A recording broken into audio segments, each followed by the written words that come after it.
गुरु ब्रह्म महिमालेख शरणं गुरु ब्रह्म महिमालेख शरणं गुरु ब्रह्म महिमालेख शरणं गुरु कृपा यूट्यूब चैनल तरफरु आपण मानकु हार्दिक अभिनंदन जनाई आज आरंभ करने को जाउची 2024 मसीहा अगस्ट मासरे मासिक राशिफल।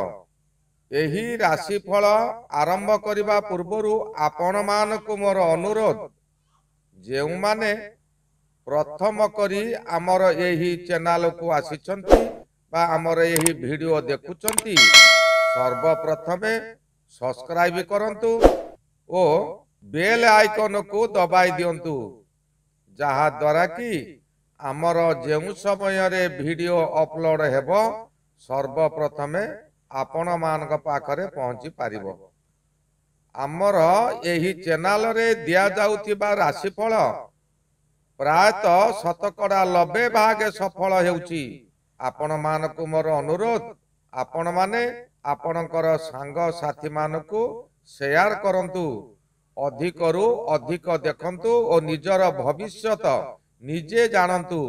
जेउ मानकर विवाह बहुत विलंब हेलानी चाकरी क्षेत्र रे बारंबार इंटरव्यू देई फेल मारुछंती से माने तांकर नाम जन्म तारीख जन्म समय और जन्म स्थान आमर एही चैनल रो मेल आईडी रे प्रेरण करंतु।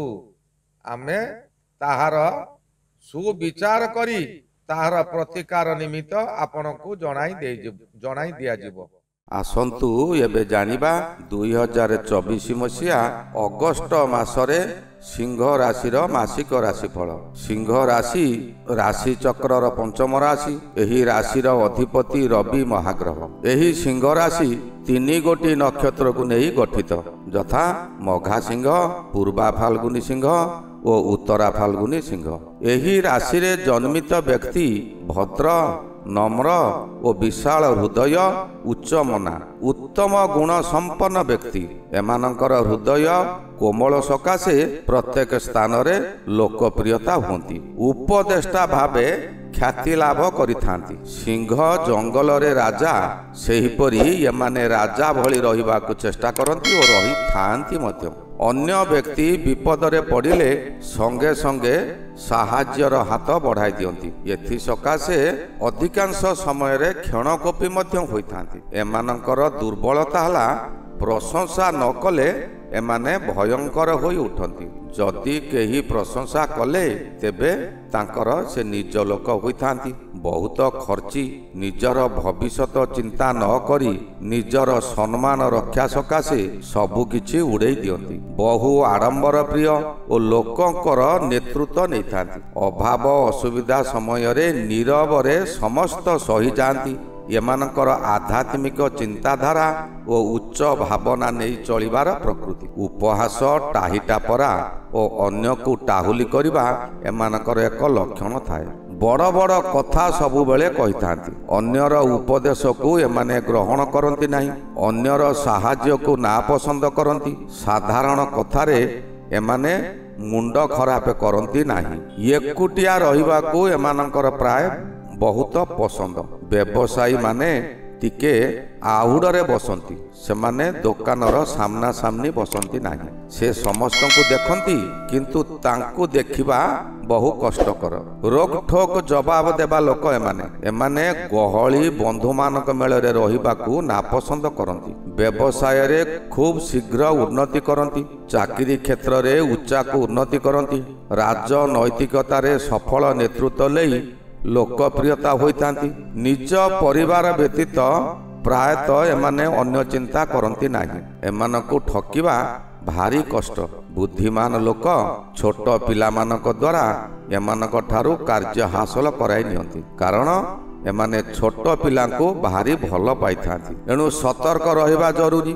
एभली परिस्थिति जीवन काल मध्यरे केबे ना केबे आसीबो जे छोट पिलांको जरिया रे अन्य माने आपनक ठारू काम कराई नेबे। मघा नक्षत्र जात व्यक्ति प्रत्येक विद्या रे धुरंधर होई जन समाज रे विद्वानर परिचय देथांती। ଦେବାଦେବୀ ଭକ୍ତ ହୋଇ ଅଧିକ ଦେବୀ ପୂଜା କରନ୍ତି। କଳେ ବଳେ କାର୍ଯ୍ୟ ହାସଲ କରନ୍ତି। କାର୍ଯ୍ୟ ହାସଲ ନ ହେବା ପର୍ଯ୍ୟନ୍ତ ଲାଗି ରହିଥାନ୍ତି। କାର୍ଯ୍ୟ ପୂରଣ ହେବା ପରେ ଏମାନେ ଭସ୍ମାସୁର ପାଲଟି ଯାଆନ୍ତି। ଚତୁର ଆଉ ନୀଚ ମନା ହେତୁ ବିପଦକୁ ବରଣ କରିଥାନ୍ତି। ଏମାନେ ପ୍ରାୟତଃ ପଥର ମୂର୍ତ୍ତି କାରିଗର ହୋଇ ଜୀବିକା ନିର୍ବାହ କରନ୍ତି। ଜନ୍ମ ହେବାର 6 ମାସରେ କୌଣସି ଘା ରୋଗରେ ପୀଡ଼ିତ ହୁଅନ୍ତି। 30 ବର୍ଷରେ ଯକୃତ ପୀଡ଼ା ଭୋଗିଥାନ୍ତି। 68 ବର୍ଷ, 74 ବର୍ଷ ଓ 84 ବର୍ଷରେ ଏମାନେ ମାର୍କ ପୀଡ଼ା ଭୋଗନ୍ତି। ଏହି ନକ୍ଷତ୍ର ଜାତ ନାରୀମାନେ ସୌଭାଗ୍ୟବତୀ ହୋଇଥାନ୍ତି। ଧର୍ମପରାୟଣା, ଦୁଃଖୀ ଦରିଦ୍ର ମାନଙ୍କ ପେଟକୁ ଦେଖି ଭୋଜନ ସକାଶେ ଦାନ କରନ୍ତି। ଜନ୍ମ ହେବାର ପ୍ରଥମ ବର୍ଷରେ ବାପାଙ୍କର ଦେହ ଖରାପ ହୋଇଥିବା ସ୍ଥଳେ ଦ୍ୱିତୀୟ ବର୍ଷରେ ମାତୃପୀଡ଼ା ହୁଏ। ଦ୍ୱିତୀୟ ନକ୍ଷତ୍ର ହେଲା ପୂର୍ବା ଫାଲ୍ଗୁନୀ ନକ୍ଷତ୍ର। ଏହି ନକ୍ଷତ୍ର ଜାତ ବ୍ୟକ୍ତି କୃଷି ଯନ୍ତ୍ରପାତି ବ୍ୟବସାୟ କିମ୍ବା କୃଷି ବ୍ୟବସାୟ କରନ୍ତି। ଇଲେକ୍ଟ୍ରି ବ୍ୟବସାୟ କଲେ ମଧ୍ୟ ବ୍ୟବସାୟ ଭଲ ହୁଏ। ଏହି ନକ୍ଷତ୍ର ଜାତ ପୁରୁଷମାନେ କୌଣସି କାର୍ଯ୍ୟରେ ଫେଲ ମାରନ୍ତି ନାହିଁ। ହାରିବା ଏମାନଙ୍କର ନାହିଁ। ଯେକୌଣସି ଉପାୟରେ ଜିତିବା ଲକ୍ଷ୍ୟ ଓ ଜିତିଥାନ୍ତି ମଧ୍ୟ। ସୁଦର୍ଶନ ଚକ୍ର ପରି ଏମାନଙ୍କୁ ସର୍ବଜୀବ ଦେଖି ଭୟ କରନ୍ତି। ଯାହା ବି ହେଉ ଅନ୍ତର ମଧ୍ୟରେ ଏମାନଙ୍କର ବହୁତ ଦୟାଭାବ ଥାଏ। ପିଲାଟି ଦିନରୁ ଏମାନଙ୍କର ମାତୃହାନି କିମ୍ବା ମାତୃପୀଡ଼ା ହୋଇଥାଏ କିମ୍ବା ଅନ୍ୟ ମା ପାଖରେ ରହି ପାଳିତ ହୋଇଥାନ୍ତି। ଏମାନେ ସ୍ୱାଧୀନ ଭାବରେ ରହିବାକୁ ଭାରି ପସନ୍ଦ। କର୍ତ୍ତବ୍ୟ ପରାୟଣା ସ୍ତ୍ରୀ ପାଇଥାନ୍ତି। ଜନ୍ମର ପ୍ରଥମ ମାସରେ ଜ୍ୱର ରୋଗ, ପ୍ରଥମ ବର୍ଷରେ ଅଗ୍ନି ଭୟ, ଦ୍ୱିତୀୟ ବର୍ଷରେ ଜ୍ୱର, 12 ବର୍ଷରେ ଜଳ ଭୟ ହୋଇଥାଏ। 50 ବର୍ଷରେ ବିଷ ଭୟ, 68 ବର୍ଷରେ ମୃତ୍ୟୁ ଭୟ ଆସିଥାଏ। ଏହି ନକ୍ଷତ୍ର ଜାତ ନାରୀମାନେ କର୍ମକୁଶଳୀ, ସୌଭାଗ୍ୟଶାଳୀ ସନ୍ତାନର ମା ହୋଇଥାନ୍ତି। ଶାସ୍ତ୍ର ଆଲୋଚନା କରି ଏମାନେ ଲୋକପ୍ରିୟ ହୋଇଥାନ୍ତି। ଉତ୍ତରା ଫାଲ୍ଗୁନୀ ନକ୍ଷତ୍ର ଜାତ ବ୍ୟକ୍ତି ଆତ୍ମସମ୍ମାନ ଜଗି ରଖି କାର୍ଯ୍ୟ କରନ୍ତି। ପ୍ରାୟତଃ ସବୁ କାମରେ ବିଜୟ ହୋଇଥାନ୍ତି। ଈଶ୍ୱର ନାଁ ଶୁଣିଲେ ଭୟରେ ଥରି ଉଠନ୍ତି। ଅନ୍ୟାୟ କାର୍ଯ୍ୟକୁ ପସନ୍ଦ କରନ୍ତି ନାହିଁ। ଏତେ ଭଲ ଗୁଣର ଅଧିକାରୀ ହୋଇ ଗର୍ବ ଓ ଅହଙ୍କାରୀ ଯୋଗୁଁ ଅଧିକାଂଶ ସମୟରେ ଦୁଃଖ ଭୋଗ କରନ୍ତି। ପ୍ରାୟତଃ ସ୍ତ୍ରୀ ସକାଶେ ଅଧିକ ଦୁଃଖ ଭୋଗ କରନ୍ତି। ଲେଖକ କିମ୍ବା କବିତା ଆବୃତ୍ତି ଦ୍ୱାରା ଧନ ରୋଜଗାର କରନ୍ତି। ଚତୁର୍ଦିଗରେ ନିଜର ନାମ ଶୁଣି ନିଜକୁ ନିଜେ ଆତ୍ମଗର୍ବରେ ଫାଟି ପଡ଼ନ୍ତି। ଗର୍ବ କରିବା ଦ୍ୱାରା ସମସ୍ତ ଦିଗରୁ କଷ୍ଟ ଭୋଗିଥାନ୍ତି। ଜନ୍ମ ହେବାର 4ର୍ଥ ଦିନରେ ଅଜୀର୍ଣ୍ଣ ରୋଗରେ ଓ 3ୟ ମାସରେ ବାତ ରୋଗରେ ଶିକାର ହୁଅନ୍ତି। 5ମ ବର୍ଷରେ ବିଲୁଆ କୁକୁର ଭୟ ଥାଏ। 30 ବର୍ଷରେ ଅଗ୍ନି ଭୟ, 60 ବର୍ଷରେ ମୃତ୍ୟୁ ଭୟ ଓ 80 ବର୍ଷରେ ମାର୍କ ଭୋଗିବାକୁ ପଡ଼େ। ଏହି ନକ୍ଷତ୍ର ଜାତ ନାରୀମାନେ ସୌଭାଗ୍ୟ ସୃଷ୍ଟିକାରୀ। ଏମାନେ ସୁଦୃଢ଼ ମନା ହୋଇଥାନ୍ତି। କାର୍ଯ୍ୟରେ ସୁଚାତୁରୀ, ଘର କରଣାରେ ସୁନିପୁଣା, ଜୀବନରେ ସୁଖରେ ରହିବା ଏମାନଙ୍କର ପସନ୍ଦ। ଏହି ରାଶି ହେଲା ସ୍ଥିର ରାଶି, ଅଗ୍ନି ରାଶି, କ୍ଷତ୍ରିୟ ଜାତି, ଯୁଦ୍ଧଖୋର, କିନ୍ତୁ ବିଚାରବନ୍ତ ଓ ସନ୍ଧି କରନ୍ତି। ପୂର୍ବ ଦିଗର ସ୍ୱାମୀ ଏହି ରାଶି। ଏବେ ଆସନ୍ତୁ ଜାଣିବା ରବି ମହାଗ୍ରହର ଫଳ। ରବି ମହାଗ୍ରହ ମାସର ଆରମ୍ଭରୁ ଦ୍ୱାଦଶରେ ଥିବେ। ଦ୍ୱାଦଶ ରବି ଆପଣଙ୍କର ବିଭିନ୍ନ ଦିଗରେ ଅର୍ଥହାନି ହେବାର ବାଟ ଦେଖାଇବ। ଆପଣ କାହାରି ଭଲ ଉପଦେଶକୁ ଗ୍ରହଣ କରିବେ ନାହିଁ। ନିଜ ଇଚ୍ଛାରେ କାର୍ଯ୍ୟ କରିବେ ଆଉ କାହାରି କଥାକୁ ଶୁଣିବାକୁ ଆପଣ ପ୍ରସ୍ତୁତ ନଥିବେ। କଥାରେ ଅଛି, ଆପଣା ହସ୍ତେ ଜିହ୍ୱା ଛେଦି କେ ଅଛି ତାର ପ୍ରତିବାଦୀ। ଶେଷରେ ଆପଣ ହତାଶ ହେବେ। ବହୁ ଧାର କରଜ କରି ବୁଡ଼ି ରହିବେ। କରଜଦାତାଙ୍କ ଚାପରେ ବାଧ୍ୟ ହୋଇ ଆତ୍ମଗୋପନ କରିବେ। ଶରୀର ଜ୍ୱର ରୋଗରେ ଆକ୍ରାନ୍ତ ହେବ। ମଥା ବିଚଳିତ ହେବ। ସାମାନ୍ୟ କଥାରେ ଅତ୍ୟଧିକ କ୍ରୋଧ ଦ୍ୱାରା ନିଜକୁ ନିଜେ ଦଣ୍ଡ ଦେବେ। ଆପଣଙ୍କ ପାଦରେ ଆଘାତ ଲାଗିପାରେ। ଏହି ରବି ସିଂହ ରାଶିର ଅଧିପତି, ଏଣୁ ଅଧିକ ଅଶୁଭ ଫଳ ମିଳିବ ନାହିଁ। ମାସର 17 ତାରିଖ ଠାରୁ ରବି ଜନ୍ମକୁ ଯିବେ। ଜନ୍ମ ରବି ରହିଲେ ଆପଣଙ୍କର ଆତ୍ମା ସର୍ବଦା ବ୍ୟାକୁଳିତ ହେବ, ଅନ୍ୟମନସ୍କ ରହିବେ। ଆପଣ ଯାହା କୁହନ୍ତୁ ତାହା ଆପଣଙ୍କ ମନରେ କ୍ରୋଧ ଆସିଯିବ। ସାମାନ୍ୟ କଥାରେ ଆପଣ ବହୁ କ୍ରୋଧିତ ହୋଇଯିବେ। ସବୁବେଳେ ମନରେ ଗୋଟେ ଚିନ୍ତା ଥିବ, କଣ ଗୋଟେ ହେବ। ଏହି ଭୟଟା ମନରେ ଜାଗ୍ରତ ହେବ। ବାଧ୍ୟ ହୋଇ ଆପଣ ବାହାରକୁ ଯିବେ, କିନ୍ତୁ କାର୍ଯ୍ୟରେ ବିଫଳ ହେବେ।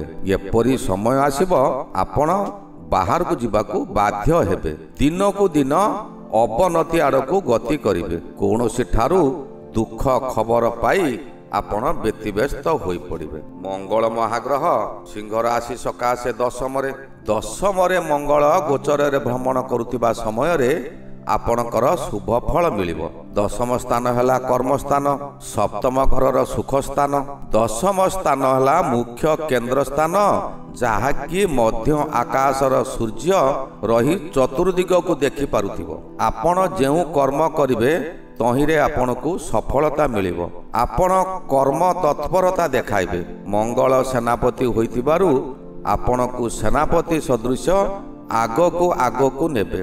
ପଛକୁ ଫେରିବାର ପ୍ରଶ୍ନ ନାହିଁ। ଏହି ସମୟରେ ରାଜନୀତିର ଖେଳ ଖୁବ୍ ଭଲ ଆପଣ ଖେଳିପାରିବେ। ଉଚ୍ଚ ଅଧିକାରୀଙ୍କ ଠାରୁ ବଡ଼ ବଡ଼ କାମ ଆପଣ ହାତକୁ ନେଇ ବଡ଼ ଦାୟିତ୍ୱ ସହକାରେ ସମ୍ପାଦନା କରି ପୁରସ୍କାର ପାଇପାରିବେ। ବହୁ କଷ୍ଟ କାମ ସହଜରେ କରି ଅନ୍ୟକୁ ଚମକାଇ ଦେବେ। ଏହି ମଙ୍ଗଳ 20 ତାରିଖ ଠାରୁ ନବମ ହେବେ।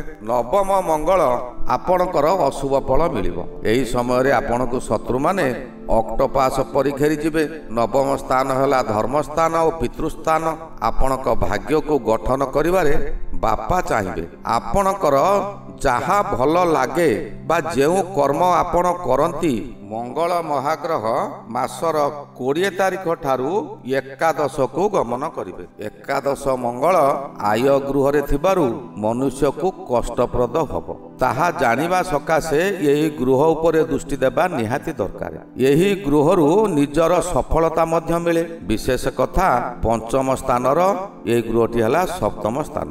ଏହି ସମୟରେ ଭୂମିପୁତ୍ର ମଙ୍ଗଳ ରହି ଆପଣଙ୍କୁ ଭୂମି ଯାନବାହନ କ୍ରୟ କରିବା କିମ୍ବା ଆରୋହଣ କରିବାର ସୁଯୋଗ ମିଳିବ। ଆପଣଙ୍କ ପରିବାରରେ ଆପଣ ଖୁସିରେ ରହିବେ। ବିଭିନ୍ନ ଦିଗରୁ ଆପଣଙ୍କର ଅର୍ଥ ଲାଭ ହେବ। ଆପଣଙ୍କୁ ଏହି ସମୟରେ ନୂତନ କର୍ମ ମଧ୍ୟ ମିଳିପାରେ କିମ୍ବା କର୍ମରେ ଉଚ୍ଚ ସ୍ଥାନ ମିଳିପାରେ। ଯେଉଁମାନଙ୍କର ବିବାହ ବହୁ ବିଳମ୍ବ ହେଲାଣି, ଜନ୍ମ କୋଷ୍ଠୀରେ ମାଙ୍ଗଳିକ ଦୋଷ ଅଛି, ସେମାନେ ଏହି ସମୟରେ ପ୍ରତିକାରମାନ କଲେ ବା ମଙ୍ଗଳ ସକାଶେ ଦାନ ଧର୍ମ କଲେ ବିବାହ ହୋଇଯିବ।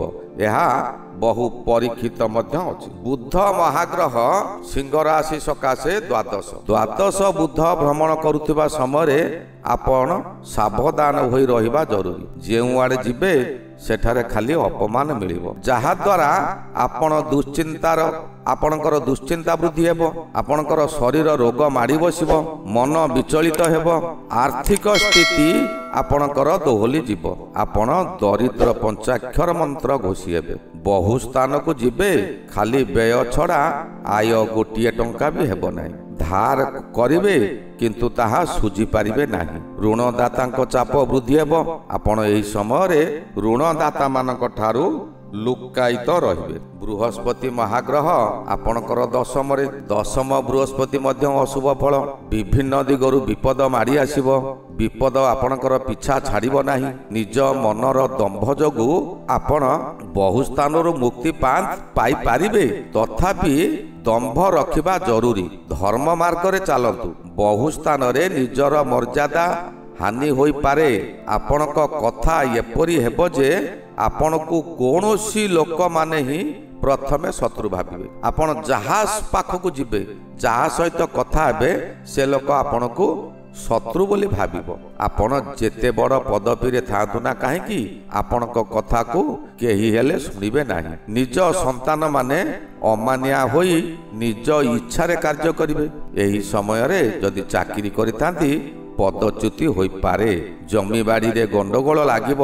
କୋର୍ଟ କଚେରୀ କେସ୍ ମଧ୍ୟ ଏହି ସମୟରେ ହୋଇପାରେ। ଶୁକ୍ର ମହାଗ୍ରହ ଆପଣଙ୍କ ରାଶି ସକାଶେ ଜନ୍ମ ଶୁକ୍ର ଯେଉଁ ସମୟରେ ନିଜ ରାଶିରେ ଚାଲୁଥାଏ, ଅର୍ଥାତ୍ ସିଂହ ରାଶିରେ ଶୁକ୍ର ଯେଉଁ ସମୟରେ ଗୋଚରରେ ଭ୍ରମଣ କରୁଥାନ୍ତି, ସେ ସମୟଟା ସିଂହ ରାଶିର ଜନ୍ମ ଶୁକ୍ର। ଏହି ସମୟରେ ଆପଣ ନୂତନ ପୋଷାକ ପିନ୍ଧିବେ। ପୁରୁଣା ଜିନିଷକୁ ପ୍ରତ୍ୟାଖ୍ୟାନ କରିବେ। अर्थात आपण जो कर्म भी करुथिले से कर्म को प्रत्याख्यान करी नूतन नूतन कर्म करिवे। गृह मध्यरे बहुत नूतन नूतन खाद्य प्रस्तुत करी निजे खाइबे और अन्य मानकु मध्य खुआइबे। प्रेम संपर्क रे मधुर संपर्क हेबो। आपण को एते सुख मिलिबो जे आपण राजा सुख परि भोग करिवे। शयन समय रे उत्तम शଯ୍ୟା मिलिबो। रात्रि समय रे सुख निद्रा हेबो। 24 तारिख ठारू शुक्र द्वितीय को जिबे। द्वितीय शुक्र मध्य बहु शुभ फल देबे। शनि महाग्रह सप्तम रे भ्रमण करुछन। सप्तम शनि सप्ताह समस्तंक सकाशे अशुभ। आहुरी एक कथा यही समय रे शनि वक्री होई रहिछंती अर्थात कुंभ राशि रो शेषरु पुणी मूल को से फेरी आसुचंती। यार अर्थ जेउ कार्य गुड़िक शनि बाकी रखिचंती ताहाकु से एठारे पूर्ण करि देई जिबे। आपण आपणकर ई शनि सप्तम समय रे कोन कार्य करिचंती सेही कार्यर फल यही समय रे देबे। जदि भल काम करिथिबे भल फल मिलिबो। मंद कार्य करिथिले मंद कार्य मिलिबो। तथापि एही समय रे स्वामी स्त्रींकर संपर्क बिगिड़ी जाई पारे किंबा अस्थायी हो किंबा स्थायी हो विच्छेद मध्य हो जाई पारे। आपण विदेश रे रही एही शनि सप्ताह प्रथम चरण ओ अति सरल उपाय मान आपण काटी दे पारिबे। यह होची शनि सप्ताह प्रथम चरण रे जदि भल काम करिथिबे ताहा एबे सेही फल पाइबे। आपणकर कोष्ठी रे शनिकर स्थिति अनुଯାयी आपण फल कम पाइबे किंबा बेसी पाइबे। आपण जने विज्ञ ज्योतिष निकटरे निजर जन्म कोष्ठी विचार करी सरल उपाय मान करंतु जेउथिरे अर्थ खर्च हुए नाही ओ यहा सर्व उत्कृष्ट उपाय। राहु महाग्रह सिंह राशि सकाशे अष्टम रे राहु भ्रमण समय रे बहु अशुभ फल मान मिले। रात्रि अनिद्रा हेबाको पड़ी थाए। मानसिक दुर्घटना किंबा शारीरिक दुर्घटना जान दुर्घटना घटी पारे। परिवार रे विपद उपरे विपद माड़ी आसिबो। निजर स्वास्थ्य खराब रहिबा सहित परिवार रे मध्य स्वास्थ्य खराब रहिबो। जहा द्वारा आपण जलका परि चाहिथिबे किछि देखि पारु नथिबे। एही समय रे आपण इंश्योरेंस रो लाभ पाइबे। जदि आपण पूर्वरु कोनोसी इंश्योरेंस करिथिबे ताले तहिरु आपण बहुत गुड़िए अर्थ मिलिबो। ताहा द्वारा आपण को किछिटा आश्वस्ति मिलिबो। एही समय केतु ग्रह थिबे द्वितीय रे केतु ग्रह रही आपण को अशुभ फलमान देबे। आपण जहा कहंतु जहा करंतु आपण को समस्ते भूल बुझिबे। निज लोक माने आपण को विवाद रे फसाई देबे। एही समय रे जेल दंड भोगी पारंती। स्वास्थ्य हानि हेबा कारणरू मथा विचलित हेबो। रास्ता दुर्घटना को एड़ाई देई हेबो नाही। अजथारे आपण बहु अर्थ व्यय करिवे। एही गला 2024 मसीहा अगस्ट मासरे सिंह राशिर मासिक राशिफल। सिंह राशि सकाशे चलित अगस्ट मासटी अशुभ फल अधिक अछि। एही अशुभ फलरु त्राही पाइबा निमंते सूर्य देव उदय न हेबा पूर्वरु आपण प्रातः स्नान करी परम ब्रह्मक निकटरे निजको समर्पी दियंतु। आपण कौनसी विषय न कही केवल खाली एतिकी कहंतु समर्पी देली पाइल सर्व बुझ कि न बुझ आहे गुरुदेव। हे प्रभु हे गुरुदेव मु जहा करुछि ताहा आपणक निकटरे मु समर्पण करुछि। मते भल बाटरे नियंतु सद्बुद्धि दियंतु। आज मु एठारे रहली पुणी आसंता थर को कन्या राशि विषय आलोचना करिबा। श्री गुरु महिमा अलेख शरण। श्री गुरु महिमा अलेख शरण। श्री गुरु महिमा अलेख शरण शरण शरण।